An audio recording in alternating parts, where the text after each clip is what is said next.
Et puis les gars, je vais vous le dire franchement. Je vais vous le dire franchement.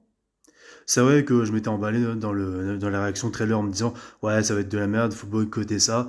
Euh, bon, j'ai été assez dur dans mes propos, mais en voyant, quand tu vois l'abondance de Gunn qui part dans tous les sens avec plein d'images, et quand tu vois que dans l'abondance de Man of Steel de Snyder, ça se concentrait sur l'épique, sur le spectaculaire, tout ça, sur l'essence même de ce que voulait raconter le sujet de Man of Steel, c'est-à-dire une base dans la bande-annonce, tu vois, alors que Gunn il te balance d'un coup plein d'images, bla bla bla bla bla.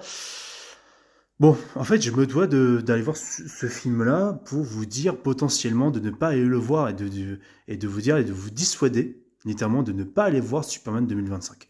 Ça fait bâtard ce que je dis, mais désolé pour les fans de Gunn, désolé pour les fans de ce futur univers-là, ou de Créateur Commando, ou de The Suicide Squad, je suis désolé, mais vraiment, expliquez-moi en quoi James Gunn a compris DC et les comic books. Expliquez-moi comment James Gunn a compris les comic books. Je veux bien que Gunn il change des éléments avec les Gardiens de la Galaxie à la base, ce qui n'était pas comme dans les comics, mais en faire un film comme le premier Gardien de la Galaxie de Marvel, ok, parce que c'est Marvel, c'est rigolo, c'est coloré, d'accord, c'est du Marvel. Mais là, on parle de DC. Et quand on voit des images du prochain Superman de Gunn, de 2025, ça fait comic book, ça fait grand écran, ça fait pas du tout réaliste dans la patte, ça fait comment dire quelque chose de cartoonesque, tu sens vraiment, et même le chien crypto, il y a tellement de problèmes par rapport à ça.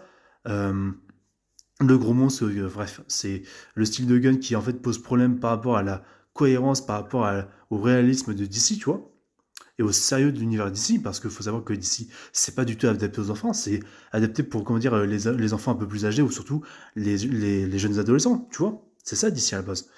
On me dira sûrement, bah, Bruce Timm, ouais, ok, les séries animées, mais les séries animées hein, de Bruce Timm, si tu veux, c'est vers 6 ans que tu regardes ça, c'est pas vers 3 ans. À 3 ans, tu regardes les Looney Tunes ou des dessins animés pour bébé, quoi. C'est ça, à 3 ans. Mais je préfère vous dire franchement, pour cette dernière partie de mon annonce de la critique de Superman 2025, j'irai voir ce film-là parce que non seulement je suis un fan de Superman, mais en plus, ça déterminera tout simplement de ma part, bah en fait, si en fait, pour voir faire le pour et le contre de ce qui ira ou pas dans l'adaptation de Superman.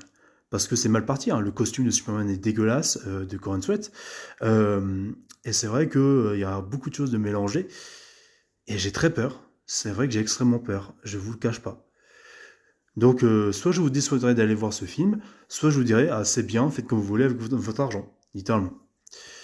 Tant qu'à moi, je vous laisse, les amis. On se dit à la prochaine. Pour être au sein de vous. Bonne fin de week-end à tous. À plus.